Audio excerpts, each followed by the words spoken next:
Hello guys, welcome to our channel. तो guys, Vince McMahon को लोगों को बिना जाने बस पहली नज़र में जज करने की आदत है। अपने पूरे कैरियर में विंस मैकमैन ने रेसलर को पहली नज़र में देखते ही ये फैसला किया है कि उन्हें वो पसंद है या नहीं, यानी वो रेसलर WWE में काम कर सकता है कि नहीं।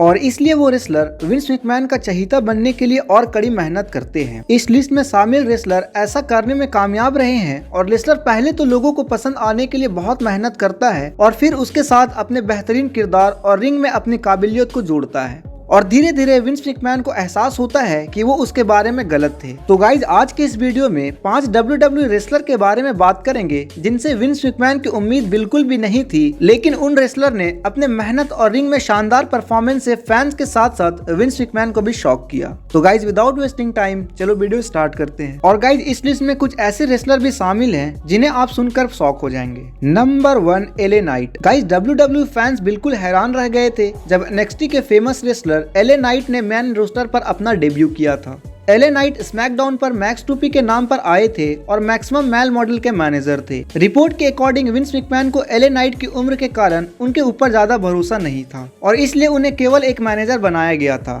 ये LA नाइट के लिए बिल्कुल ठीक नहीं था, पर आखिरकार उन्हें उनका पुराना किरदार वापस मिल गया। हालांकि LA नाइट का मेन रोस्टर पर डेब्यू के दौरान साफ तौर पर विंस मैकमैन की राय उनके बारे में सही नहीं थी, लेकिन हमें पता है कि LA नाइट की बेस्ट परफॉर्मेंस रिंग में ही देखकर विंस मैकमैन भी इसे फैंस हो गए थे।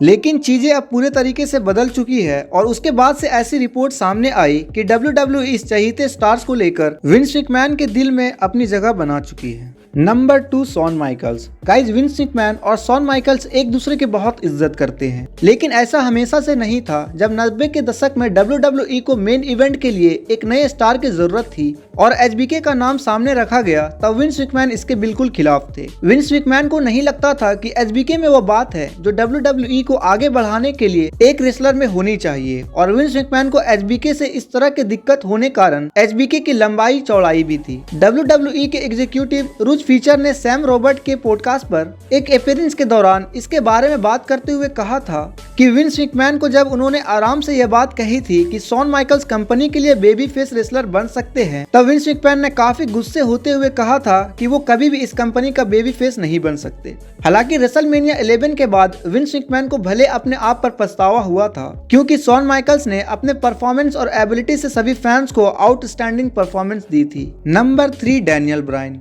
गाइस, डैनियल ब्रायन में हर वो चीज थी जो विंस मैकमैन को एक WWE स्टार में पसंद नहीं थी। जब ब्रायन ने पहली बार WWE में शुरुआत करी थी, तब ये साफ था कि विंस मैकमैन को बिल्कुल पसंद नहीं आए थे। और जब NXT पर क्रिस जेरिको के खिलाफ ब्रायन का पहला मैच हुआ था, तब भी विंस मैकमैन को उनके पहले मैच का काम ज्यादा पसंद नहीं आया था। जब मैच के बाद क्रिस जेरिको बैक स्टेज गए थे, तब विंस मैकमैन ने ब्रायन के वेगन के बाद पर भी कुछ बातें बोली थी। धीरे धीरे ब्रायन बहुत ज्यादा मशहूर हो गए और विंस मैकमैन के पास उन्हें मेन इवेंट के सीन में डालने के अलावा कोई और रास्ता नहीं था। इससे धीरे धीरे ही सही, लेकिन दोनों के रिश्ते में काफी सुधार आया। जब ब्रायन पहली बार 2016 में रिटायर हुए थे, तब एक डॉक्यूमेंट्री के बिहाइंड सीन में देखने को मिला था कि विंस मैकमैन को इससे कितना फर्क पड़ा था। 2011 में ब्रायन ने WWE को छोड़ दिया, तब रिपोर्ट सामने आई कि विंस मैकमैन ब्रायन से कितना प्यार करते थे। AEW ऑल आउट मीडिया स्टम के दौरान एक इंटरव्यू में ब्रायन ने विंस मैकमैन के साथ अपने अच्छे रिश्ते पर बात करी थी और उन्होंने ये भी कहा था कि कभी कभी विंस मैकमैन उन्हें लेकर WWE के अंदर ओवर प्रोटेक्टिव रहते थे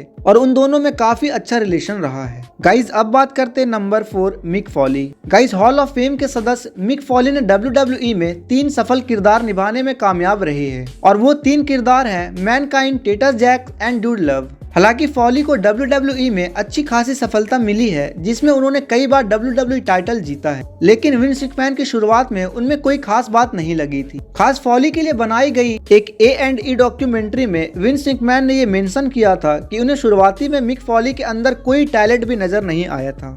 उनके अकॉर्डिंग मिक फॉली प्रोडक्ट के लिए कुछ खास नहीं कर पाएंगे, लेकिन विंस मैकमैन को बाद में पछतावा हुआ और उन्होंने कहा था कि मिक फॉली हमेशा ही ऑडियंस के साथ जुड़े रहे हैं और उन्होंने कंपनी को आगे बढ़ाने में काफी मदद की है। Number 5, Gunther. गाइस, गुंथर को WWE मेन रोस्टर पर लाया गया था, तब फैंस को इस बात की फिक्र थी कि विंस मैकमैन को गुंथर का किरदार समझ नहीं आएगा, लेकिन रन की शुरुआत में तो ऐसा लगा था कि विंस मैकमैन उनके फैन हैं। लेकिन एक न्यूज के according Vince McMahon back stage में गुंथर के फैन नहीं थे और वो जल्द से जल्द गुंथर के किरदार को खत्म करना चाहते थे। गुंथर के लिए अच्छी बात यह रही कि ये लगभग उसी दौरान हुआ था जब विंस मैकमैन ऑफिस से छुट्टी लेने के बारे में सोच रहे थे और इसके साथ ये भी दावा किया गया था कि विंस मैकमैन की गुंथर से नफरत करने वाली बात को केवल बढ़ा चढ़ाकर बताया जा रहा था। खैर जो भी हो, ये तो साफ था कि धीरे धीरे गुंथर ने विंस मैकमैन का विश्वास जीत लिया और कुछ महीने बाद रिपोर्ट्स में आया कि विंस मैकमैन गुंथर के काम से बहुत प्रभावित हैं और 2023 में गुंथर के प्रेजेंटेशन से यह साबित होता है कि विंस मैकमैन सच में अब उनके एक फैन बन चुके हैं। तो गाइस ये थे WWE के 5 रेसलर्स जिन्हें शुरुआती में विंस मैकमैन पसंद नहीं करते थे,